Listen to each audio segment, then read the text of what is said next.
In her diary, St. Faustina wrote, "At the moment of death, the soul sees God as he is, in all his holiness and justice, and knows itself in truth." Diary 36. This encounter, she explained, is instantaneous, unmistakable, and impossible to escape, because in that moment all illusions fall away and the soul stands naked before eternal truth. Have you ever wondered what the soul feels in the very first instant after leaving the body? Have you ever asked yourself whether death brings fear or clarity? And have you ever considered that the afterlife begins not with judgment alone, but with a revelation of truth so complete that nothing can be hidden?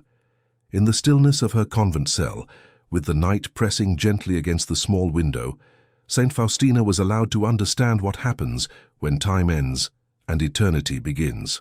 Jesus did not show her death as darkness or confusion. He showed her death as awakening, a sudden awareness, a moment when the soul realizes with perfect clarity who it has loved and who it has ignored. If you wish to understand the authentic revelations Jesus entrusted to St. Faustina about the destiny of the soul, subscribe and remain with us. Faustina described that when the soul leaves the body, it does not drift or sleep. It does not wander aimlessly. It enters immediately into light, or into the awareness of having turned away from it. The first experience of the soul is not pain or joy, but truth. A truth so pure that it penetrates every memory, every intention, every hidden movement of the heart. She understood that the soul sees its entire life in God's light, not as a sequence of events, but as meaning.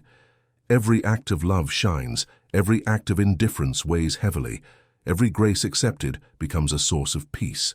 Every grace rejected becomes a source of sorrow. The soul judges itself, not because God accuses, but because God reveals. What moved Faustina most was this: the soul cannot lie anymore. There are no justifications, no comparisons, no excuses. The soul sees itself exactly as God sees it, and this vision is both consoling and terrifying, depending on how the soul has lived. Those who loved, even imperfectly, feel hope rise immediately. Those who delayed love feel a pain deeper than any earthly suffering. Jesus allowed Faustina to understand that this moment happens faster than a heartbeat, yet it contains eternity. It determines everything. Heaven, purgatory, or separation are not imposed externally. They flow naturally from what the soul has become. She wrote that the soul experiences God first as truth, then as justice, and finally, if it has trusted Him, as mercy. This order never changes. Mercy does not cancel truth. Mercy fulfills it. As Faustina sat in silence absorbing this revelation, she understood why people fear death. Not because death is unknown, but because truth is unavoidable. And yet, even in this truth, she felt hope, because God does not reveal the soul to destroy it, but to bring it home. After receiving that light about the first instant after death, Faustina remained very still, as if even her breathing had become a form of prayer. She understood that the soul's awakening does not end with the revelation of truth. That first moment opens a door into a deeper experience, one that unfolds not in time, but in clarity. Jesus allowed her to grasp that once the soul sees itself in God's light, it immediately feels what it has chosen throughout life. She described how the soul experiences an intense awareness of love, not emotional love as humans know it, but the pure measure of love given and received. For some souls, this awareness becomes a deep peace. They recognize that despite many failures, their hearts were turned toward God. Their desire was real, their repentance sincere. And in that recognition, hope rises like a quiet certainty. They belong to Him. But for other souls, the same awareness becomes a piercing sorrow. They see not only their sins, but the moments when love was offered and refused. They feel the weight of missed grace, not as accusation, but as loss. Faustina understood that this sorrow is not inflicted by God. It is born from truth. The soul grieves what it could have been.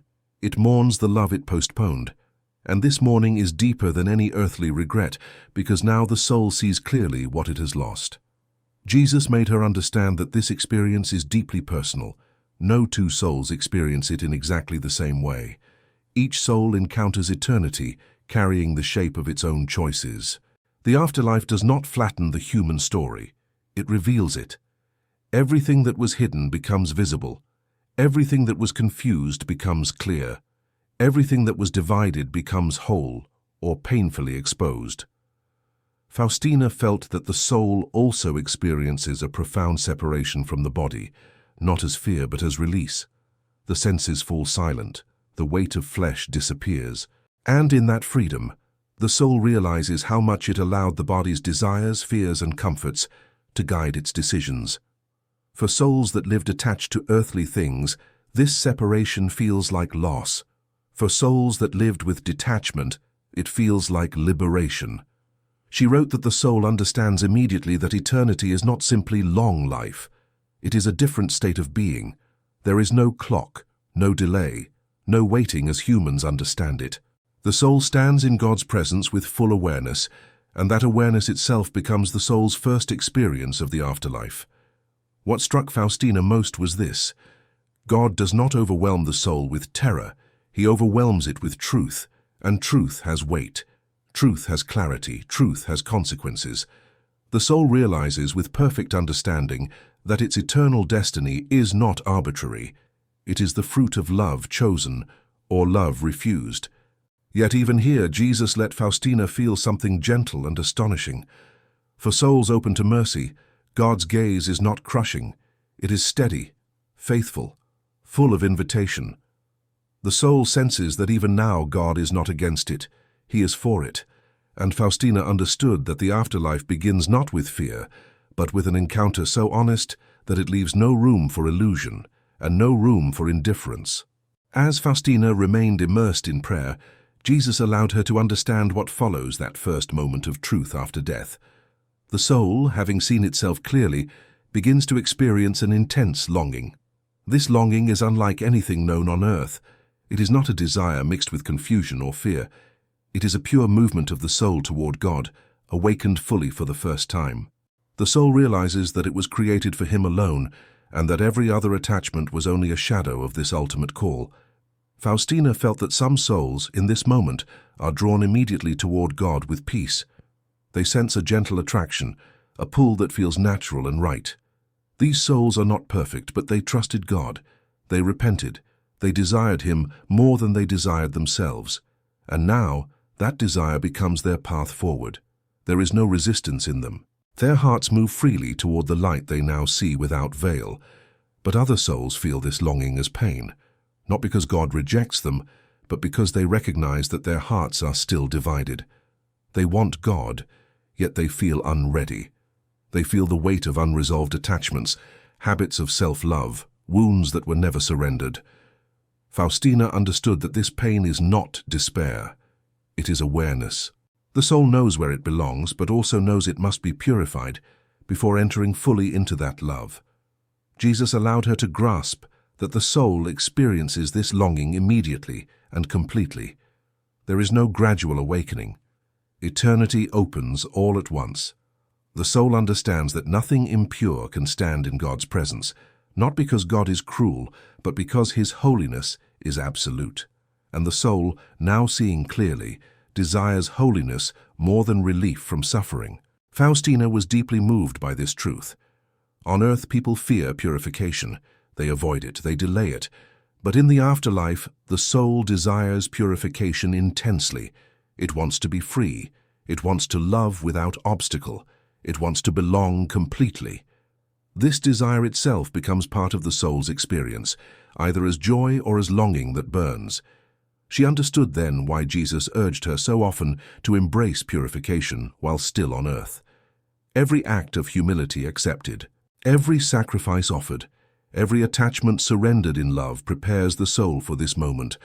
What is painful on earth becomes light in eternity. What is avoided on earth becomes necessary later. Faustina felt her heart tighten with compassion for souls who live without thinking of this reality, not out of malice but out of distraction. She saw that the afterlife does not bring new desires, it reveals the ones the soul has already chosen. The soul carries its interior orientation with it. Eternity does not change direction, it completes it. In this revelation, Jesus also allowed her to feel the peace that accompanies surrender. A soul that trusted him on earth recognizes his presence immediately. There is no confusion, no panic, only recognition. The soul knows him, and that knowledge becomes rest. Faustina remained silent, letting this truth settle deeply within her. She understood that the afterlife is not a mystery meant to frighten, but a reality meant to awaken love now, while the soul still has time to choose. As the day moved quietly forward, Faustina felt that Jesus wanted her to understand not only what the soul experiences internally, but how it stands before God in that first eternal encounter. She sensed that the afterlife is not chaos or confusion. It is order. It is clarity. It is a moment when everything finally takes its rightful place. The soul, now free from the noise of the world, stands in a stillness so profound that even memory feels purified. Jesus allowed her to perceive that the soul experiences a deep awareness of God's presence, not as an abstract idea, but as a living reality. God is no longer believed in. He is encountered. The soul does not need explanations. It knows. This knowledge is immediate and complete. And in this presence, the soul understands how close God had always been, even during the moments when he felt absent on earth. Faustina felt that many souls experience a piercing realization at this stage. They see how often God had invited them, guided them, protected them, silently, patiently, without force. They recognize moments when grace had brushed against their hearts through a word, a suffering, a person, a prayer, and they understand that nothing in their lives was accidental. Everything had been permitted for love. This realization brings peace to souls who trusted God. They see the meaning of their suffering. They see why certain prayers were unanswered in the way they expected. They see how even their wounds were pathways of mercy. And in this understanding, the soul rests. But for souls who resisted grace, this same realization brings sorrow, not despair, but regret. They see how often they had been close to conversion, close to surrender, close to change, yet chose comfort, delay, or fear instead. This sorrow is sharp, but it is truthful. It is the soul finally understanding itself without illusion. Faustina understood that the soul also experiences a profound awareness of responsibility, not guilt imposed from outside, but ownership from within. The soul knows it has been free. It knows it has chosen, and it accepts the truth of those choices fully. There is no rebellion in this acceptance. There is only clarity. Jesus showed her that this moment is deeply personal. God does not compare souls. There is no ranking, no measurement against others. Each soul stands alone before him, known completely and loved completely. And in that gaze, the soul understands that God's judgment is not cold or distant. It is intimate. It is just. It is merciful. Faustina felt her heart soften as she grasped this truth. Judgment is not God turning away from the soul. It is God turning fully toward it. The soul can no longer hide, but it is also no longer alone. God sees everything and still loves. This understanding filled Faustina with a quiet reverence. She realized that the afterlife is not a continuation of earthly confusion. It is the end of confusion, the end of pretending, the end of division. The soul finally knows who God is, who it is, and how deeply it is loved. And in that knowing, eternity truly begins. As Faustina reflected on what the soul experiences before God, Jesus allowed her to understand what happens next, how the soul begins to move toward its eternal state. This movement is not physical, not a journey through space, but an interior alignment. The soul is drawn toward what it has loved most. This attraction feels natural, inevitable, and unmistakable. The soul does not question it. It recognizes it as truth. Faustina felt that souls who lived oriented toward God experience this movement as peace. They are drawn upward with a quiet confidence, not because they were flawless, but because they trusted. They see that their love, though imperfect, was real. And this realization fills them with a gentle joy. They do not fear God's presence, they desire it. Other souls experience this same movement as tension, not terror, but resistance. They feel the pull of God's holiness, yet sense within themselves what is not yet healed. Faustina understood that this tension is the beginning of purification. The soul wants God completely, but also sees clearly what must be surrendered. This awareness creates a longing that burns, not to escape suffering, but to be made worthy of love. Jesus allowed her to grasp that the soul understands its destination instinctively. There is no confusion about heaven, purgatory, or separation. The soul knows where it belongs because it knows what it has chosen. Eternity does not surprise the soul, it confirms it. She also perceived that the soul experiences an intense clarity of conscience. Everything that once seemed small now reveals its weight. Every act of love shines with an unexpected brightness. Every act of selfishness carries a heaviness that was once unnoticed. This clarity is not harsh understanding. It is truthful understanding. The soul sees its life as a whole, unified, meaningful. Faustina felt compassion rise within her for souls who had underestimated the power of small choices. She saw that nothing is insignificant in eternity. A kind word, a hidden sacrifice, a moment of patience, a refusal to forgive. Each one shapes the soul quietly, preparing it for its eternal direction. In prayer, Jesus helped her understand that the soul also experiences freedom for the first time. Freedom from fear, freedom from distraction, freedom from the constant pull of bodily needs. The soul is no longer divided. It sees clearly what matters, and this understanding brings both peace and urgency. Peace for what was loved rightly, urgency for what must still be purified. Faustina remained still as these truths unfolded. She felt that the afterlife does not diminish the soul's individuality, it perfects it. The soul does not disappear into God, it becomes fully itself in Him. And what it has chosen in life determines how that fulfillment is experienced. This realization filled her with a quiet resolve. She understood why Jesus spoke so often of mercy, repentance, trust. These are not abstract ideas. They are the very movements that shape the soul's eternal experience. To trust now is to rest later. To surrender now is to be free later. Faustina bowed her head, feeling gratitude rise within her. The afterlife was no longer distant or frightening. It was close, real, and deeply connected to every moment of love chosen on earth. As the evening deepened and silence settled over the convent once more, Faustina returned to prayer with a heart profoundly changed. What Jesus had revealed to her about the soul's journey after death no longer felt distant or abstract. It felt immediate, urgent, alive.